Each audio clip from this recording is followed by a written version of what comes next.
O Senhor esteja convosco. Proclamação do Evangelho de Jesus Cristo segundo Marcos.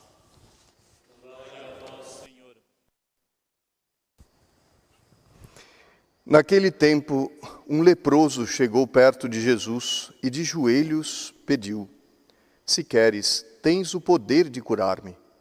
Jesus, cheio de compaixão, estendeu a mão, tocou nele e disse: "Eu quero, fica curado." No mesmo instante, a lepra desapareceu e ele ficou curado. Então Jesus o mandou logo embora, falando com firmeza: "Não contes nada disso a ninguém. Vai, mostra-te ao sacerdote e oferece pela tua purificação o que Moisés ordenou, como prova para eles." Ele foi e começou a contar e a divulgar muito fato.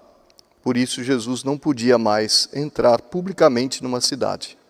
Ficava fora em lugares desertos, e de toda parte vinham procurá-lo. Palavra da salvação. Glória a vós, Senhor. Ave Maria, cheia de graça, o Senhor é convosco. Bendita sois vós entre as mulheres, e bendito é o fruto do vosso ventre, Jesus. Santa Maria, Mãe de Deus, rogai por nós, pecadores, agora e na hora de nossa morte. Amém. Queiram sentar-se um instante. A liturgia de hoje traz lições muito importantes para nós, para todos nós. Idólatras são aqueles que adoram os ídolos, e existiam muitos povos idólatras em outros tempos, mas estes povos continuam existindo, porque idolatria é justamente quando nós colocamos um ídolo no lugar de Deus.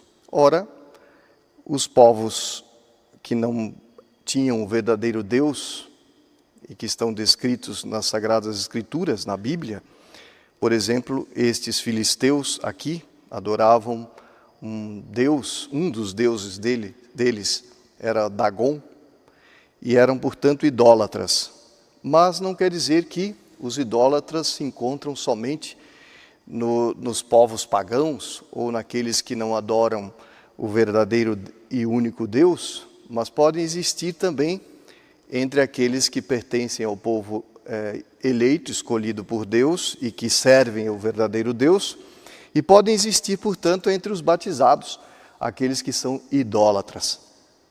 E nós vemos hoje, nesse trecho do livro de Samuel, muito expressamente este acontecimento, um fato impressionante, onde os israelitas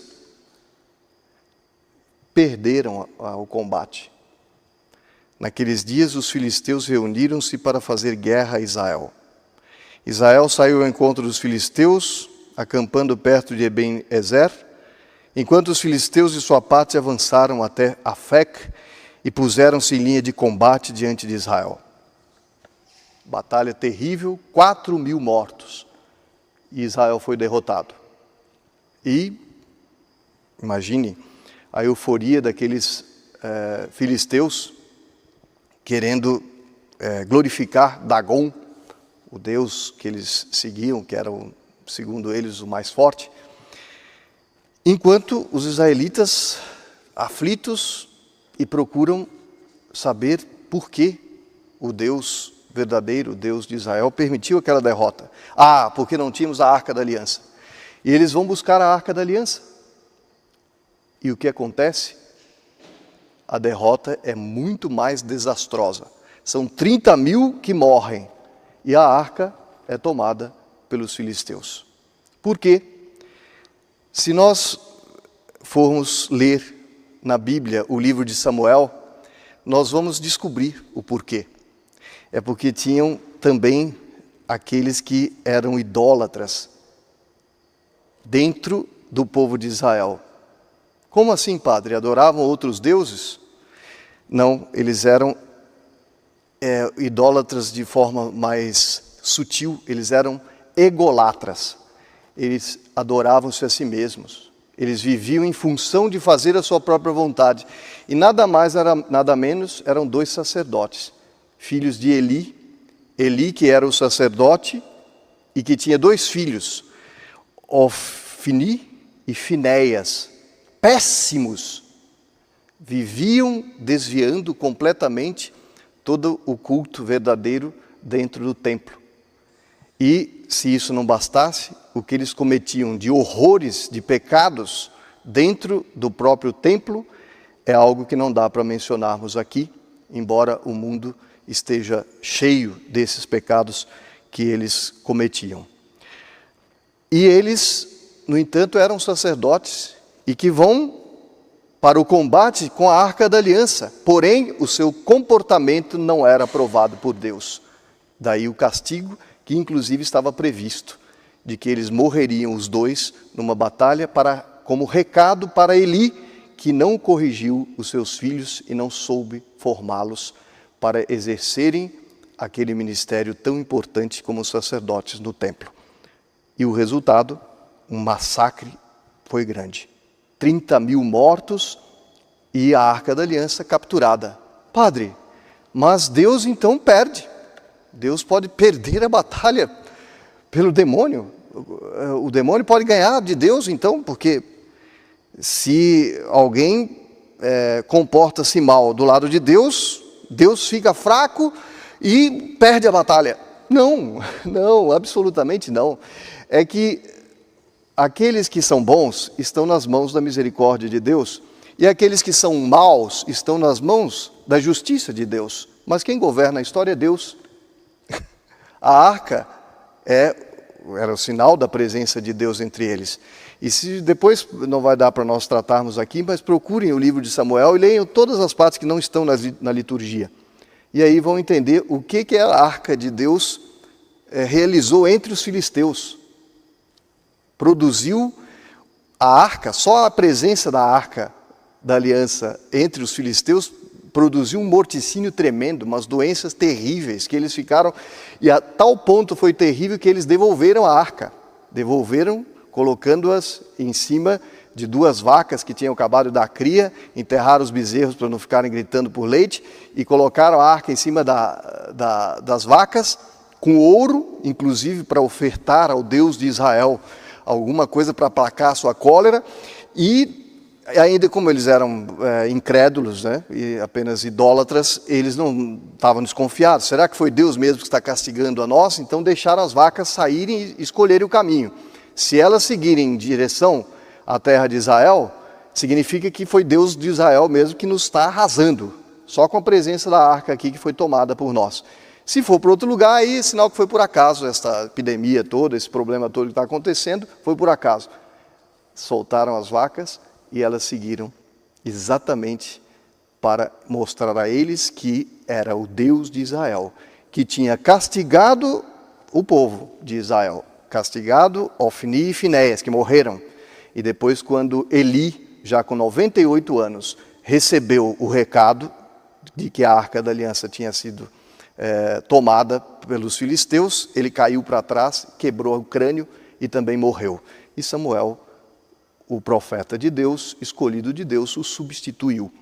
Então nós vemos o quanto tudo está nas mãos de Deus. Como fazer para nós também estarmos nas mãos de Deus e sermos objetos da sua misericórdia? O Evangelho vai nos mostrar.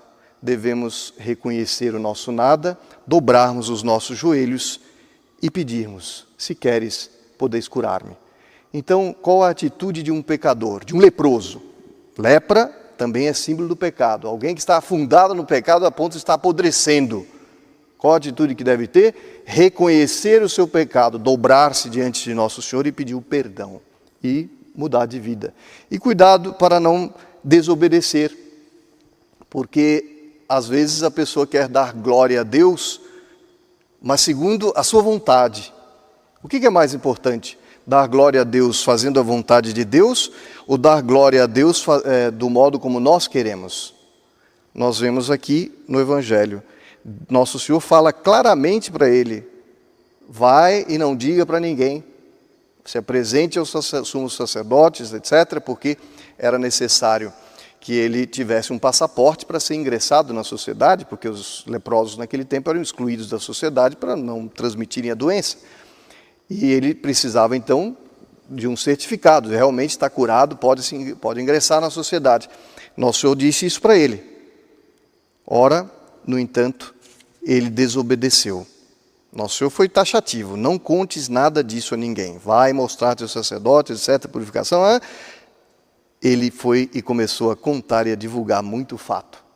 Exemplo de como nós não devemos proceder por orgulho, vaidade. Às vezes é vontade de aparecer. A gente recebe algo muito importante da parte de Deus, e em vez de glorificarmos a Deus conforme Ele quer ser glorificado, queremos aproveitar aquilo para uma glória pessoal. E foi o que aconteceu, o que pode ter acontecido com esse, porque ele desobedeceu formalmente e talvez tenha atrapalhado toda a intenção de Nosso Senhor. No entanto, como Deus sempre vence, ele, em vez de entrar nas cidades, todo mundo vinha procurá-lo na parte de fora.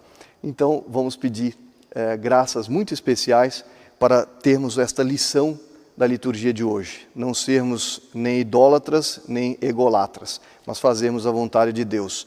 Porque se não fizermos, ainda que a gente use a verdade, a arca da aliança, para tentar justificar os nossos erros, corremos o risco de sermos castigados por Deus, nosso Senhor, mesmo sendo, no caso dos dois, eram sacerdotes.